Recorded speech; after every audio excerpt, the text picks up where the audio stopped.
Green Bay Packers, Philadelphia Eagles. I'm Andy from WagerTalk. Let's get right into it. Let's take a look at the WagerTalk live odds page.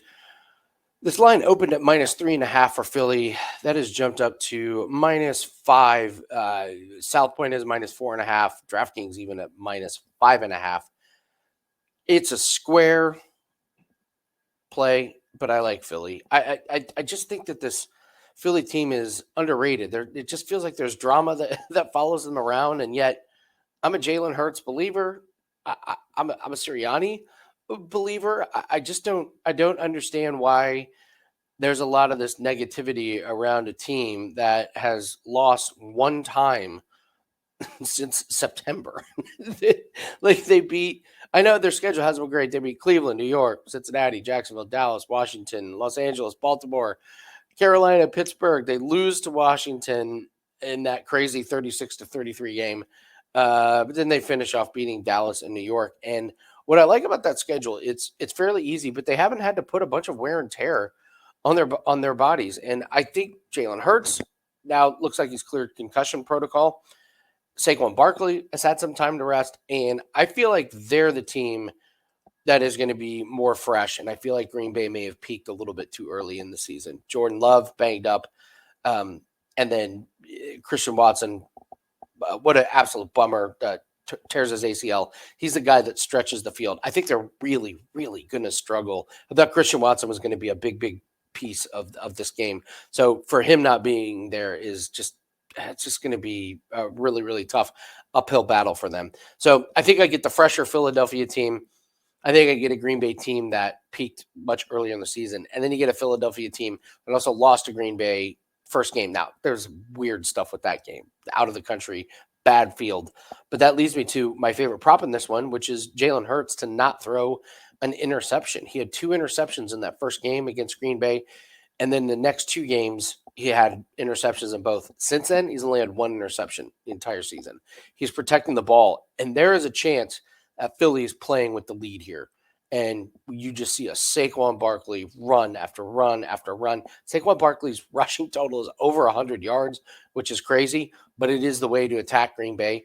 Green Bay's got a decent amount of interceptions this year, but a little bit shaky. One of them is from Keenan Allen on a trick play from the Bears. 2 of them are from that out-of-the-country game from Jalen Hurts earlier. One of them is from Spencer Rattler. So I think Jalen Hurts and the Eagles, they make adjustments here. I think they controlled this game.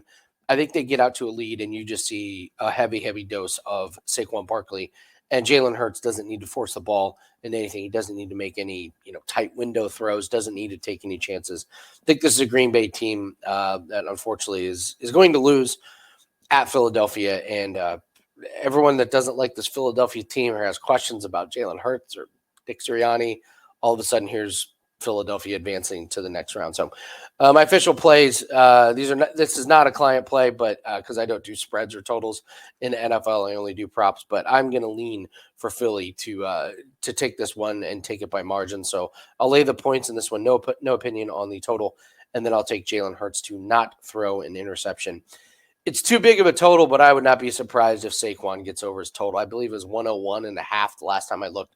So, yeah, it's a big total, but don't be surprised if he goes over that.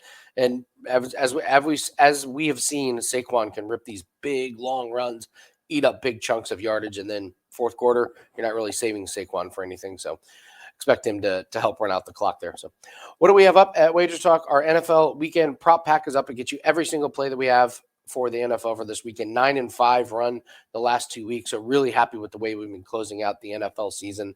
And then I keep talking about it ad nauseum, but I really stress this and I believe in it. 30 days for tennis, only $59. The Australian Open starts. All the focus is on NFL, college football, and I completely understand that. You can cash on tennis while you're not watching. In fact, a lot of these plays are going to be happening while you're asleep. So you put the bets in, wake up, count the money. We're number 1 in profits lifetime since we've joined WagerTalk in tennis. We are on a 48-18 run in tennis since July. You heard that right. 48 wins, 18 losses. These are the sports that build your bankroll, and these are the ways that we build the bankroll. We're number 1 the last 2 years, all sports. We are coming off of a 2024 where we were up 128 units, 2023, 91 units. These are the sports that you build your bankroll the best on, because the books are focusing on other things, because the general public is focusing on other things. We are focusing on the sports that are off the radar and off the grid.